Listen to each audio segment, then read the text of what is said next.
unibizima mubano nandubitunga byose.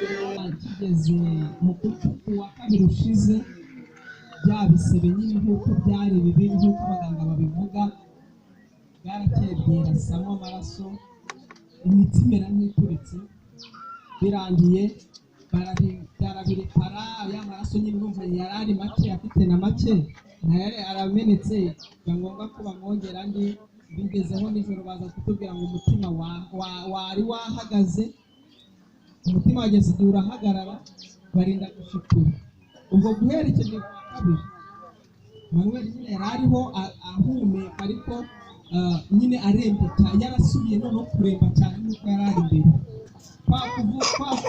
kureba noneho bitagishoboka birumvikana ariko twebwe tubibona yuko ntago Imana yari yatanze kugira ngo byibuze agarure ubwenge n'abaganga kubera byari byarabatunguye uko yagaruye ubwenge ubwo rero byararangiye igihe runaka umuganga aratubwira ati rwose sinjya kubabeshya urumva uyu mwana ntabwo ashobora kongera gukomeza kubaho ubwo nubwo mubona gute turakomeye kubera ko twari tubizi birumvikana ariko muri make uburwayi bwe bwagenze ari abaganga ahantu hazi iminsi 76 nabo baravuga koko tuburemo igicurane birumvikana bamunyuze muri scanner inshuro ebyiri bamufashiriza n'ibizami amafaranga yose ngombwa kuyavuga ariko ni menshi cyane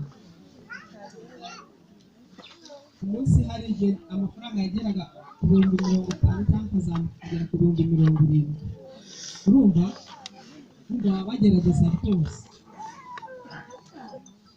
rero Manuel Margarita yapfuye nubwo burwayi yarwaye abababwira ibindi simbizi twebwe nuko nguko tubizi ubwo twaranavuga ngo nta nubwo twafata n'abantu bo muri famiye ngo tubajyane twazaga tukababwira ibyoroshye kugira nyine ntibakuke umutima naramubwira ati hariya Manuel yavutse ku itariki zingahe arambwira ngo yavutse kuri 15 nyine nari nziza ariko hari igihe umuntu yibagirwa nyine ndavuga ati rero Manuel igihe amaze yategereje itariki ye yavutseho kugira ngo imyaka ye yuzure neza abone gupfa narabimubwiye ari mu gitondo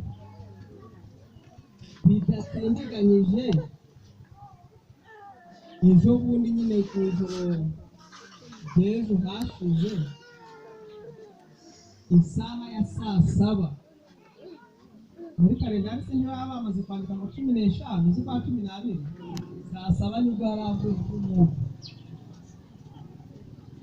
neza apfa imyaka ye yuzuye aho yari kuba ari muri aniveriseri yishimira igihe amaze ubwo yari yaratakiriho muri make ni urwo rupfu rwa Ishimwe Emmanuel.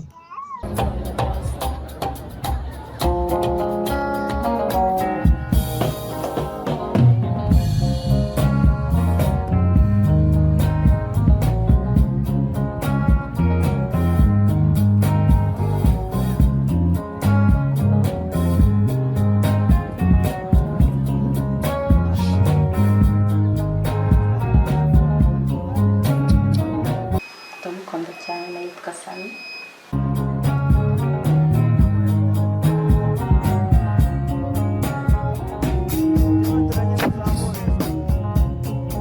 ariko mana kana ko nakumye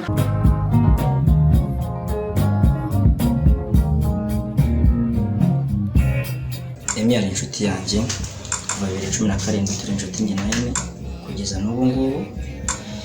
Emi nta kintu yigeze mumuburana kimwe ko nawe nta kintu yamburanye twagiranaga inama dore ko yaba umuntu ukunda kugira abantu inama kandi icyo yavugaga cyose yagishyiraga mu bikorwa gusa ajya gufatwa sinamenye ko nabikubwira ariko Imana imwakire mu bayo kandi tuzahora tumwibuka.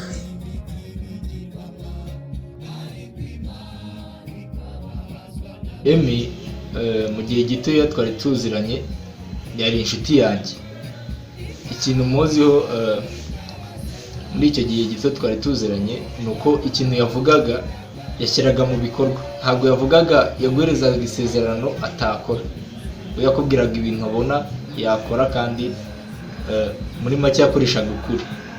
Gusa nyine ni inkuru yangoye kuyakira, Imana nyine imuhiruko ridashira.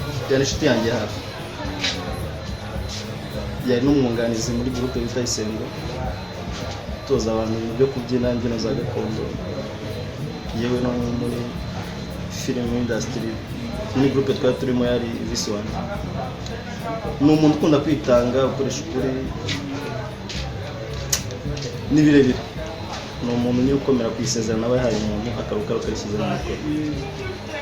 Gusa iyi nkuru nayumva yanciye umugongo, sinzi nyine uburyo nayibabwira.